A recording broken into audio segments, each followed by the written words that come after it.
Can you tell me what's the most frustrating thing that rolls through your inbox when you're sitting in a claim? Like what shows up and you just go, gosh, like please stop doing this, other than the, the nasty emails or whatever might be. Easy, right? When a client has a good claim but just has no records, you can't make those records. They need to be factual, contemporaneous, hopefully digitized records. Yeah. And then the other thing is if you're trying to find those records, but you've just been delivered millions of documents. No naming convention. No naming convention. Typically it's all V1 discovery. final, V2 final. You get that. Final. But the worst part is you get thousands of like responses to meeting minutes and stuff like that. Yes, I'm going to attend. And there's that comes in multiple, because the discovery just grabs everything from every particular participant. We're going to drown you in documentation. Yeah. Or like things like, we were talking about yesterday in our talk about how a photo, you think you're doing the right thing, but actually if I can't tell years down the line where that photo is taken, it's not date stamped, I don't know who took it, what agenda they had when taking it. If you have a project with say 500 bathrooms and you take a picture of a toilet stall, how am I supposed to know which one this is? Yeah. And I've heard of examples of people reusing that same photo from different angles to say we've completed certain scopes of work, and then when you finally show up and go, you go, oh, only one bathroom was built, and then this contractor disappeared into the ether. You go, okay, well, you didn't build 500 toilets, you put in one, and then sent me 500 photos of it. Fraud.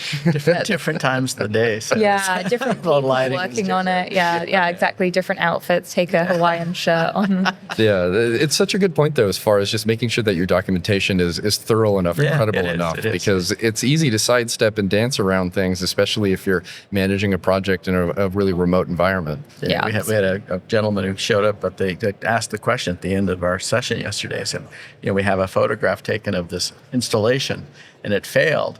And he said, but when our installation shows that it was signed off and was appropriate and everything else, what do we do in that particular case? And it's like, well, you have that documentation. You just have to really rely on it and ensure that you back it up with the work that was done during that time before and after, and kind of memorialize it as it was put in. Because things are always going to fail at some point, and you just need to kind of plan for it. Yeah, and people leave businesses, so you have those records that you think you could put together today, but unless you actually write them down.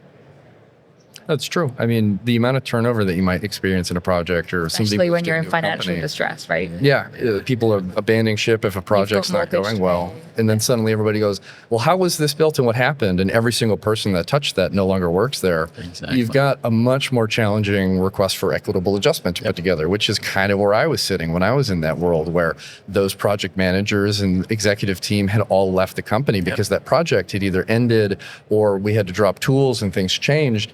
I can't remember the full circumstance, but it was kind of a he said, she said, because the person that really truly was there in the moment wasn't there to tell me what really happened. Yeah, get those witness statements written down. Because we'll have projects that are like 7 years old, and you've got turnover every 6 months for a lot of these trade contractors that are not the contractor itself, but the union members have went off to another job, and just trying to identify. You'll have people say, oh yeah, that was so-and-so, he was working on that section of the building, and where is he now? A party to a dispute will learn 3 lessons, often too late. Records. Records. And records.